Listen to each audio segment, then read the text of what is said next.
This is the story of Moana 2. Let's begin now. The great wayfinder Moana stood on a quiet, distant island. Lifting a conch shell to her lips, she took a deep breath and blew into it, sending its song across the sea. After listening for a moment, she looked over at her animal friends, Hua the pig and Hei the chicken. Hear anything? Hua gave a little grunt, as if to say, nope, while Hei mindlessly pecked the ground. Only the steady sound of ocean waves filled the air. But Moana knew someday she would hear something else. There's gotta be other people out here. Other villages. And one day someone's gonna answer. Moana gasped as she noticed a piece of pottery stuck on Hei's head. Holding the pottery in her hand, she raced off. When Moana realized Hua and Hei hadn't followed, she turned back, urging them to join. What are you waiting for? Let's go home! The ocean magically spiraled around Moana's footsteps as she moved toward her canoe and climbed aboard. The trio sailed through day and night before Motunui came into view. We're back! Hua, who had been napping, jumped onto his hooves, embarrassed to be caught sleeping.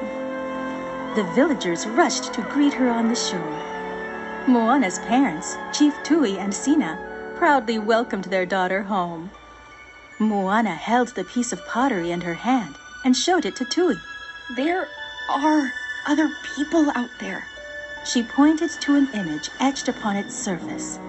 It was an island under an unrecognizable constellation. Dad, that island? I think that's where they're gonna be. I just have to figure out how to find those stars. A sudden screech drew their attention.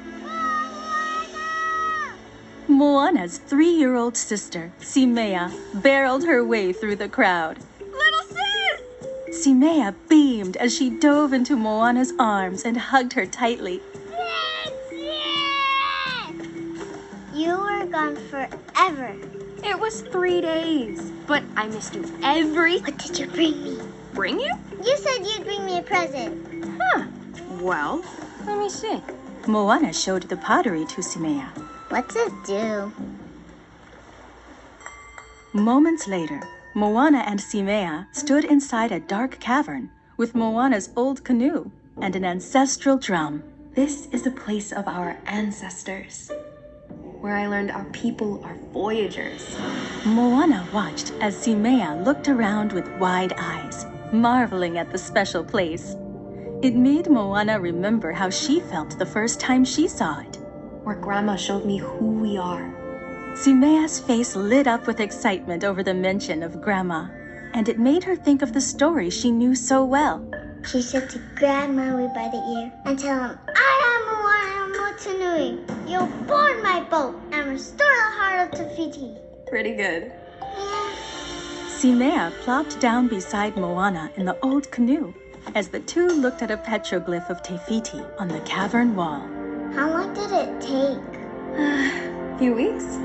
Weeks? That's longer than forever. Simea fell dramatically into Moana's arms. Moana explained how important the journey was, and how if she hadn't gone, she would never have become a wayfinder.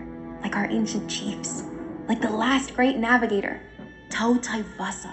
Moana led her to a giant wall of petroglyphs and pointed out one of the ancient chiefs. She told Simea that Tautaivasa wanted to connect Motunui to all the people of the entire ocean. And now that I'm a wayfinder, it's my job to continue what he started. She held up the pottery. And this is my first clue how. Simea frowned. You should make Maui go so you can stay with me. Moana laughed. It had been years since she had seen the demigod. Well, if he ever shows up, you grab him by the ear and tell him that.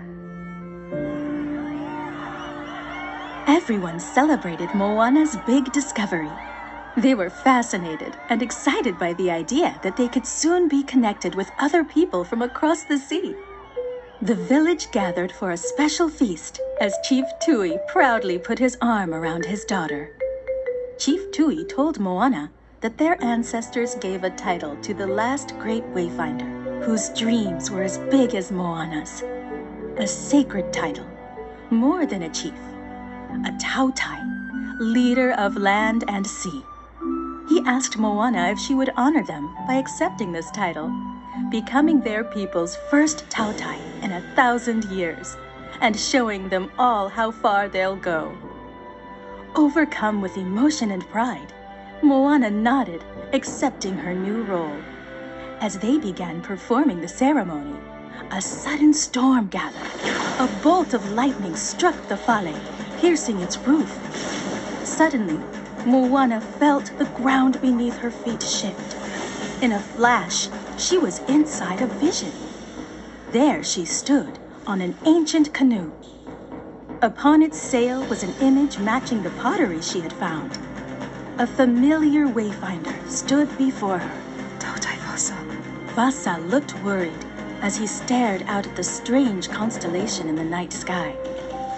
He told her that Motu Fetu should be under the stars. Suddenly, everything got very dark. A giant storm struck. Moana watched as the ancient voyagers bravely battled. But they were soon thrown off the canoe and disappeared into the water. Still inside the vision, Moana then found herself on the vacant shores of Motunui.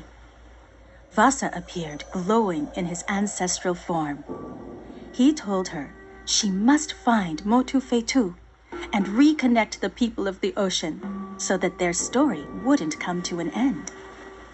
When Moana said she didn't know how to reach the island, Vasa had a mysterious answer.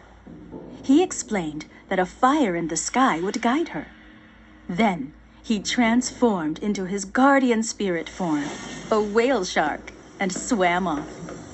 Behind him, a glowing trail, like a comet in the sea, stretched all the way to the lost island.